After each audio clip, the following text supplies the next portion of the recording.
आज आपण पाहणार आहोत कोजागिरी पौर्णिमेला केलं जाणारं लक्ष्मी कुबेर पूजन कसं करायचं ते। ही पूजा दिंडोरी प्रणीत केंद्रानुसार मी दाखवणार आहे। हिंदू धर्मात पौर्णिमेला विशेष असं स्थान दिलं गेलेलं आहे, पण अश्विन महिन्यातल्या पौर्णिमेला म्हणजेच कोजागिरी पौर्णिमेला किंवा शरद पौर्णिमा असंही म्हटलं जातं। तर ह्या पौर्णिमेला आणखीनच विशेष स्थान दिले गेलेलं आहे, कारण अशी मान्यता आहे या दिवशी चंद्र हा अमृताचा वर्षाव करतो। या दिवशी लक्ष्मी पृथ्वी तलावावर येऊन रात्री भ्रमण करते आणि बघते कोण तिच्यासाठी जागा आहे, आणि जोही लक्ष्मी मातेसाठी या दिवशी जागरण करतो, तिची पूजा करतो, त्यावर ती विशेष प्रसन्न होऊन त्याला ती आशीर्वाद देते, धनसंपत्ती देते। लक्ष्मी प्राप्तीसाठी आणि प्राप्त लक्ष्मी स्थिर राहण्यासाठी या दिवशी लक्ष्मीचं, कुबेरचं, इंद्राचं आणि चंद्राचं पूजन करायचं असतं। ही पूजा रात्री करायची असते, त्यासाठी मांडणी अगोदरच करून ठेवायची 12 वाजेच्या आत, आणि नंतर पूजा ही 12 वाजेपासून तर 12:39 करायची असते। दूध आटवून जी आपण बासुंदी बनवतो किंवा काही लोकांकडे खीरही बनवली जाते, तर ती चंद्रप्रकाशात अर्धा तास ठेवायची असते, कारण अशी मान्यता आहे या दिवशी चंद्र हा अमृताचा वर्षाव करतो, त्यामुळे ते दूध प्यायल्याने आपल्या शरीराला पुष्टी मिळते। या दिवशी चंद्र हा पूर्ण कलांमध्ये असतो, त्यामुळे त्याचा प्रकाश चारही बाजूंनी पृथ्वीवर पसरलेला असतो। असं मानलं जातं या दिवशी चंद्रकिरणांखाली 10 मिनिटे उभं राहिल्याने त्याचा आरोग्याला विशेष फायदा होतो। बघूयात आता सविस्तर पूजेची मांडणी कशी करायची ते। पूजेची मांडणी खूपच साधी आणि सोपी आहे। ज्या ठिकाणी पूजा मांडणी करायची आहे ती जागा गंगाजल किंवा आणखी एखादं पवित्र जल किंवा तेही नसेल तर गोमूत्र शिंपडून ती पुसून घ्यावी।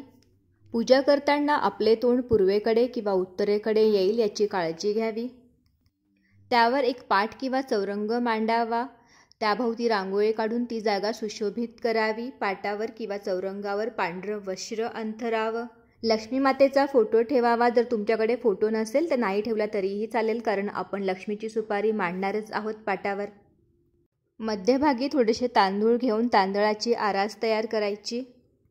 एका तांब्याच्या कलशामध्ये स्वच्छ जल भरून घेऊन तो तांब्या तांदळाच्या राशीवर ठेवावा। त्यामध्ये हळदी, कुंकू, अक्षता, 1 रुपयाचं नाणं, सुपारी, फूल टाकून पूजा करावी। अशी मान्यता आहे लक्ष्मी मातेसोबतच भगवान इंद्र, कुबेर, चंद्र हे पृथ्वी तलावावर येतात, म्हणून आपण तांब्याच्या कलशाची मांडणी करून त्यामध्ये आंब्याच्या डहाळ्या ठेवतो आहे। आंब्याच्या डहाळ्या हे इंद्राचं प्रतीक म्हणून आपण ठेवतो आहे आणि त्याचं पूजन करतो आहोत। कलशाला 5ही बाजूने हळदी कुंकवाचे पट्टे ओढून घ्यायचे आहेत।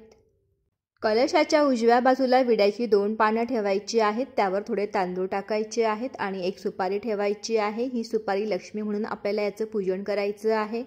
लक्ष्मीच्याच बाजूला आपल्याला 2 जोड पानं ठेवून कुबेराची सुपारी मांडायची आहे।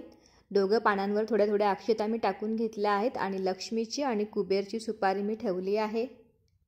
कलशाच्या उजव्या बाजूला थोडेसे तांदूळ घेऊन चंद्र काढायचा आहे, भरीव गोल बनवायचा आहे। तुम्ही याऐवजी चंदनानेही भरीव गोल काढू शकता।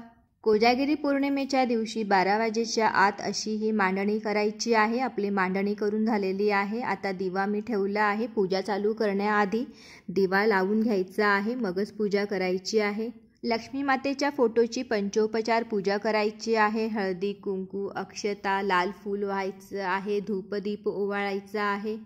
लक्ष्मी मातेचा आपण जो विडा मांडला आहे, जी सुपारी आपण ठेवली आहे, तिची आता पंचोपचार पूजा करून घ्यायची आहे। हळद, कुंकू, अक्षता व्हायचं आहे, पांढरं फूल व्हायचं आहे। आजच्या दिवशी पूजा करताना पांढरी फुलं व्हायची आहेत। कुबेराच्या सुपारीची सुद्धा पूजा करून घ्यायची आहे। हळद, कुंकू, अक्षता, फुलं वाहून धूपदीप ओवाळायचा आहे। मागच्याच महिन्यात पौर्णिमेला करायचे विशेष उपाय लक्ष्मी प्राप्तीसाठीचे मी दिले आहेत। तुम्ही जर अजून व्हिडिओ नसेल बघितला तर आवर्जून भेट द्या चॅनलला। चंद्राची सुद्धा पंचोपचार पूजा करून घ्यायची आहे। हळद, कुंकू, अक्षता, पांढरं फूल वाहून धूपदीप ओवाळायचा आहे। कलशाच्या वर आपण इंद्राच्या डहाळ्या ठेवल्या आहेत, ते इंद्राचं प्रतीक आहे, म्हणून इंद्रदेवतेचंही पूजन करून घ्यायचं आहे। हळदी, कुंकू, अक्षता, फूल व्हायचं आहे, धूपदीप ओवाळायचा आहे। आटवलेलं दूध, बासुंदी किंवा मसाला दूध जेही तुम्ही बनवलं असेल ते अर्धा तास तरी चंद्रकिरणांमध्ये ठेवायचं आहे, 12 ते 12:30 ह्या वेळेत. आणि नंतर पूजेच्या मांडणीजवळ आणून देवाला तो नैवेद्य दाखवायचा आहे. तुळशीचं पान अवश्य ठेवायचं आहे आणि मंत्र म्हणायचा जो आपण नैवेद्य दाखवताना बोलतो तो ओम प्राणाय स्वाहा, ओम व्यानाय स्वाहा, ओम समानाय स्वाहा, ओम उदानाय स्वाहा, ओम अपानाय स्वाहा, ओम ब्रह्मणे अमृतत्वाय स्वाहा असं म्हणून. आणि नंतरच तो नैवेद्य आपण सगळ्यांनी प्राशन करायचा आहे. या दिवशी आपल्याला लक्ष्मीची विशेष सेवा करायची असते, म्हणून 12 ते 12:39 ह्या वेळेत आपल्याला स्त्रीसूक्त 16 वेळा म्हणायचं आहे, पुरुष सूक्त म्हणायचं आहे, व्यंकटेश स्तोत्र म्हणायचं आहे, वेद मंत्राची एक माळ करायची आहे, जपमाळ, विष्णू गायत्री मंत्राची एक जपमाळ करायची आहे, लक्ष्मी गायत्री मंत्राची एक जपमाळ करायची आहे. 16 वेळा श्रीसूक्त तुम्हाला म्हणायला जमत नसेल तर कमीत कमी 1 वेळा तरी श्रीसूक्त आवर्जून म्हणायचं आहे. तुमच्याकडे जर श्रीयंत्र, कुबेरयंत्र असेल तर त्याचीसुद्धा कोजागिरी पौर्णिमेच्या दिवशी पूजा करायची आहे. पूजा झाल्यानंतर सगळ्या देवतांना प्रार्थना करायची आहे, आम्हाला सुख, समृद्धी, चांगलं आरोग्य, आमच्या आयुष्यात चांगली भरभराटी येऊ देत अशी. आणि पुढील मंत्र म्हणून प्रार्थना करायची आहे. ऋणरोगादि दारिद्र्यं पापच अपमृत्युभय शोकमनस्तापनाशयन्तु मम सर्वदाः. दिवाळीमध्ये आपण लक्ष्मीची पूजा करतो, म्हणजे लक्ष्मी आणि कुबेर पूजन आपण करतो. तर आपण ह्या ज्या 2 सुपाऱ्या आता मांडल्या आहेत तर ह्या सुपाऱ्यांचं विसर्जन करायचं नाही आहे, यांना जपून देवाऱ्यात ठेवायच्या आहेत. आणि लक्ष्मीपूजनामध्ये ह्याच सुपाऱ्यांची पूजा करायची आहे, लक्ष्मी आणि कुबेर देवता म्हणून. श्रीयंत्र असेल तुमच्याकडे तर उत्तमच, किंवा ते नसेल तर देवीचा फोटो असेल, मूर्ती असेल, किंवा अन्नपूर्णा माता, कुलदेवता माता, लक्ष्मी माता यापैकी कुठलाही फोटो, मूर्ती असेल त्यावर आपल्याला कुंकुमार्चन करायचं आहे. कुंकुमार्चन कसं करावं सविस्तर मी व्हिडिओ दाखवला आहे माझ्या चॅनलवर, त्यासाठी अवश्य भेट द्या चॅनलला. प्रत्येक पौर्णिमेला करायचे अगदी साधे आणि सोपे असे घरगुती उपाय, पण तितकेच प्रभावशाली उपाय मी सांगितले आहेत माझ्या चॅनलवर. तुम्ही जर अजून बघितले नसेल तर आवर्जून भेट द्या. सर्वांना विनंती आहे, कोजागिरी पौर्णिमेच्या रात्री जागरण करून लक्ष्मी, कुबेर, इंद्र, चंद्र देवतेचं ह्या पद्धतीने पूजन अवश्य करा.